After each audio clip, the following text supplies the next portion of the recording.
My wife thinks our son isn't truly fruity and that I am enabling our son's confusion. Now she wants him to be sent in a conversion camp, so I am calling CPS. My wife and I have been married for 14 years. We have 2 kids, a 16-year-old son, Noah, and a 12-year-old daughter. We've had our fair share of disagreements over the years OFC, but things have generally been smooth between us. Now for the context, Noah came out as gay about a year ago. It was a surprise, and as hard as it was to accept. I love my kids more than anything and just want their happiness. My wife visibly didn't take it well though. She was upset and seemed to go through a grieving period where she didn't really talk about it. I tried to support Noah in every way I could, telling him that I loved him no matter what, etc. My wife, though, I could tell she wasn't on the same page. She would say things like this is just a phase or he needs help, but I brushed it off as her needing time. Fast forward to last week, and we were having a conversation about Noah's future. Out of nowhere, my wife casually mentions that she's been looking into conversion therapy camps and thinks it might be the right solution. She said that Noah isn't truly gay, that he just hasn't been shown the right path and that this could fix him. My blood ran cold. I was in shock. I immediately told her I didn't agree and that this was not something I could support.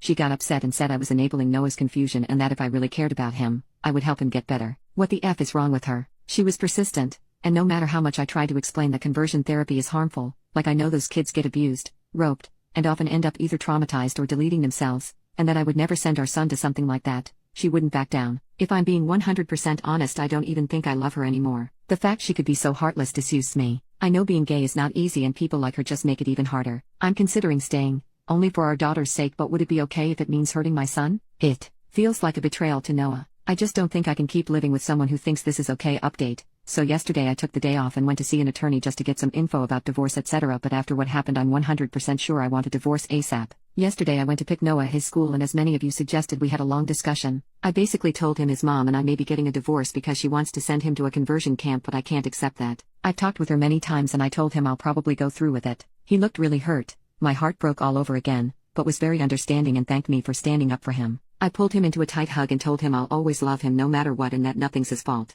At that moment he started crying because he was so glad at least I was on his side. And I'm very pissed, so sorry if I don't make sense, but apparently his mom had been pressuring him for months. She planned dates with girls to try and fix him, and he had to lie by saying he was going at a friend's instead. She was saying he needs help, and as much as she loves him he needs to get his condition cured, etc. I feel so bad because I've been so oblivious to all that and I failed to protect him for all that time. How do you make your 16-year-old son go through that? So when we got home yesterday, I can't lie, I was furious and confronted her right there and then. At first she was trying to explain she was doing it for him, but her speech quickly turned to slurs and it was clear she was just ashamed of having a gay son. In the end I told her I went to see an attorney and that learning all that just confirmed that I want a divorce. She got really angry, calling me a delusional disgrace. We argued a lot and at some point Noah tried to separate us, but my wife punched him multiple times. She was saying disgusting things like he is a dirty fag T and that it's all his fault we're getting divorced because his filth corrupted me. My daughter, who was prob in her room, came to see what all that commotion was about and was rightfully horrified and quickly called 911 when I told her to. Long story short, the cops got there and took her away. She was very reluctant to go because she was not in the wrong and they needed to let her go. I explained everything to my daughter and she doesn't want anything to do with her mom anymore.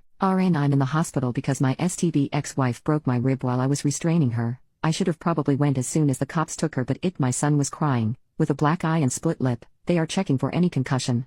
And obviously the only thing I cared about was to comfort him because I can't even imagine what it can feel like being beaten by your mom for being gay. I'm planning to file for full custody OFC and my kids don't want to see her ever again anyway. Given all the charges she's facing, I hope she won't stand a chance against me. I just sent a mail to my attorney and I hope the procedures will be fast. I've also thought of getting CPS involved, but I'm not sure they will really help. Like, I cannot understand how you can grow so resentful of your own kid because of something they can't control. Even I had pretty strong opinions about it, but as a father it is my role to unconditionally love my kids, and so I learned about the topic and changed my way of seeing the world for him. It took some time grasping it, but I never doubted 1 second the love I have for my child. I thought it was the same for my wife. Visibly not. Update 2. It's been difficult ever since, but don't worry, this is not a bad update. First of all, I was able to get an emergency custody order. I'm very relieved because many of you warned me about how people can have their kids forcefully taken by those conversion camps, and I'm relieved that she can't do that anymore. I'm still overly anxious and only leave my son alone when he's at school. I've instructed all the teachers to make sure no one but me approaches him. Thank God my boss has been understanding on the matter. I've been granted the exclusive use of our house as well,